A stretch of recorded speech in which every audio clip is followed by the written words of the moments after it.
అనగనగా ఒక రాజ్యంలో గర్విష్ఠ రాజు ఉండేవాడు. అతనికి మగవాళ్లే శక్తివంతులు అనే నమ్మకం. రాణి గర్భవతి కావడంతో రాజు మగబిడ్డకే స్థానం, ఆడపిల్ల పుట్టినా ఊరుకోను అని హెచ్చరించాడు. కొన్ని నెలల తరువాత రాణికి కుమారుడు పుట్టాడు. రాజు ఆనందించాడు. యువరాజు బలమైనవాడు, తెలివైనవాడుగా పెరిగాడు.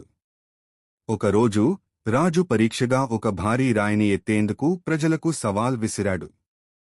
ఓ యువతి విఫలమైంది. రాజు ఆడవాళ్లు ఏమీ చేయలేరు అని హేళన చేశాడు. అయితే యువరాజు ముందుకు వచ్చి రాయిని ఎత్తాడు. అందరూ సంబరపడిన క్షణమే అద్భుతం జరిగింది. యువరాజు యువరాణిగా మారిపోయాడు. రాణి నవ్వుతూ చెప్పింది, మీ చిన్న చూపు చూసి ఈమెను మగబిడ్డలా పెంచాను. ఇప్పుడు మీ గర్వం సంతోషంగా మారిందని ఆనందంగా ఉంది.